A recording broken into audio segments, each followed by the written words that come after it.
1976 में पाकिस्तान ईरान के शहर रामसर में मुनक्किद होने वाले रामसर कन्वेंशन का बाकायदा रुकन बन गया। इस मुआहदे के तहत रुकन ममालिक को अपनी जोग्राफियाई हुदूद में अहमियत की हामिल आबगाहों और खुसूसन आबी परिंदों की जाए पनाह के तहफ़्फ़ुज़ को यकीनी बनाने का पाबंद ठहराया गया। इस ज़िम्न में पाकिस्तान में हालिजी समेत 8 बड़ी आबगाहों को रामसर साइट का दर्जा दिया गया, जिसके तहत इन आबगाहों को बैनुल-अक़वामी अहमियत हासिल है और इनके तहफ़्फ़ुज़ के लिए बैनुल-अक़वामी इदारों से मुआवनत और माली मदद भी हासिल होती है। 70 और 80 की दिहाइयों में हालिजी झील Sindh wild life management board के ज़ेर इंतज़ाम रही। ये वो दौर था जब झील माहौलियाती और इंतज़ामी दोनों एतबार से अपने उरूज पर रही। यहाँ मौसम सरमा में नकल मकानी करके आने वाले परिंदों की तादाद लाखों में हुआ करती थी। इस दौर में यहाँ देखने वाले परिंदों की अक़साम 225 के लगभग रिकॉर्ड की गई और यूं हालिजी को बर्ड वॉचर्स पैराडाइज यानी परिंदे देखने वालों की जन्नत कहा जाने लगा।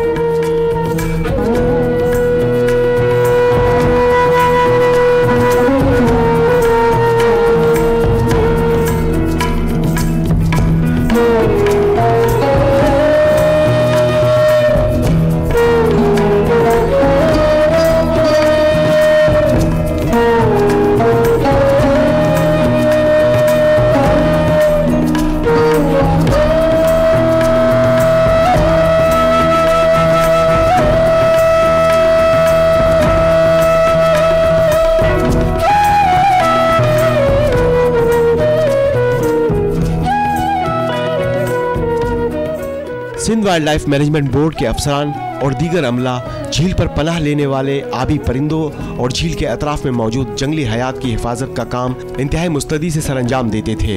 ये वो दौर था जब यहाँ के मुकामी लोग और शहरों से आने वाले शिकार के शौकीन अफराद यहाँ किसी भी तरह से शिकार का तसव्वुर भी नहीं कर सकते थे। फिर Sindh wild life management board से सिंध वाइल्ड लाइफ डिपार्टमेंट बना और झील का इंतजाम भी उन्हीं के हिस्से में आया।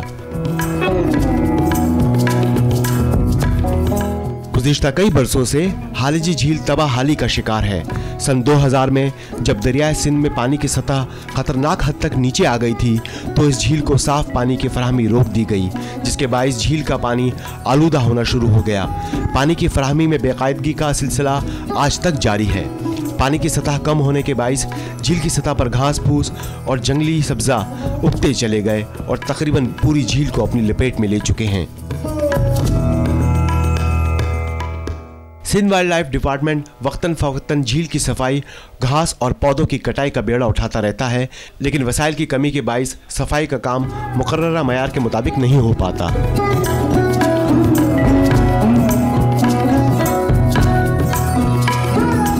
वाटर एंड सीवेज बोर्ड वालों ने एक नहर, एक कैनाल बनाई है जो केंजर से डायरेक्ट इसको थ्रू करके पानी वो कराची ले जा रहे हैं, जिसकी वजह से इसमें ताज़ा पानी की आमद का सिलसिला गुज़िश्ता कुछ 6-7 साल 8 साल से मुनक़ता हो गया है, जिसकी वजह से पानी का लेवल यहाँ गिर रहा है। इस पानी के लेवल के गिरने की वजह से हुआ यह है कि ये पानी बिल्कुल एक स्टॉप वाटर की शक्ल इख्तियार कर गया है और इसके जो पीएच लेवल्स हैं वो इससे मुतासर हुए हैं। ये negative logs of hydrogen ions होते हैं, जिसकी वजह से पानी में तेजाबियत बढ़ जाती है।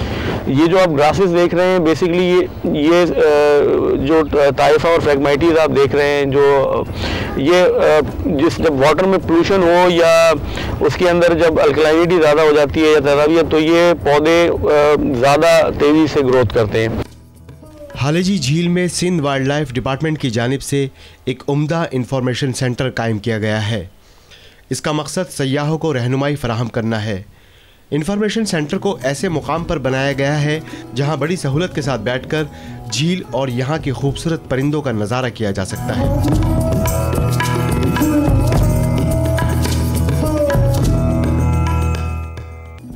आज हम आपको न सिर्फ हालिजी झील पर किनारे से परिंदों के नज़ारे दिखाएंगे, बल्कि कश्ती के जरिए झील के दरमियान भी ले जाएंगे। इस सफ़र में हमारे साथ bird watchers club of Pakistan के रूहे रवा जनाब अहमद अली रिजवी साहब भी मौजूद रहेंगे, जो हमें परिंदों को करीब ले जाने में हमारी मुआवनत कर रहे हैं।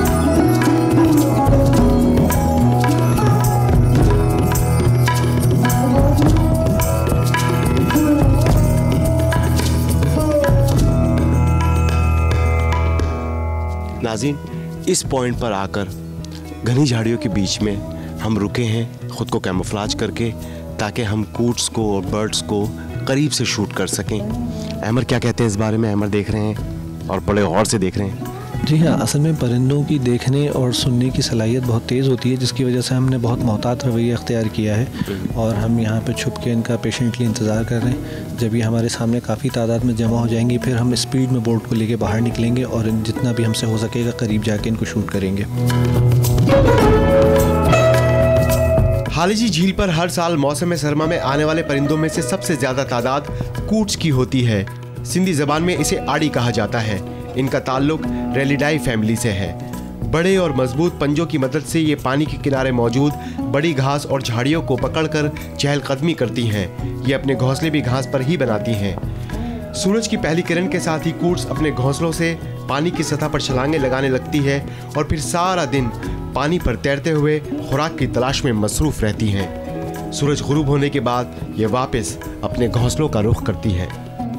कूट्स के पर छोटे जबकि जिस्म भारी होता है, जिसकी वजह से पानी पर फौरी परवाज नहीं कर सकती, बल्कि उड़ने से पहले पानी की सतह पर दौड़ते हुए अपनी रफ्तार को बढ़ाती हैं। जिस तरह हवाई जहाज रनवे पर कुछ देर चलकर परवाज करता है, उसी तरह ये भी अपनी रफ्तार को आगे ले जाती हैं और फिर ये धीरे धीरे हवा के दोष पर परवाज करने लगती हैं और ये मंजर काबिल दीद होता है। ये है कॉर्मोरेंट्स। इनका ताल्लुक फेलक्रोकॉर्सिडाई फैमिली से है। इनके पर इंतहाई मजबूत और चौड़े होते हैं, जिनकी मदद से ये बेहतरीन परवास कर सकते हैं। अगरचे ये दरख्तों पर घोंसले बनाते हैं, लेकिन बेशतर वक्त पानी पर गुजारते हैं और डुबकियां लगाकर मछलियां पकड़ते हैं। अच्छी तरह पेट पूजा के बाद ये किसी लकड़ी या शाख पर बैठकर अपने पर सुखाते हैं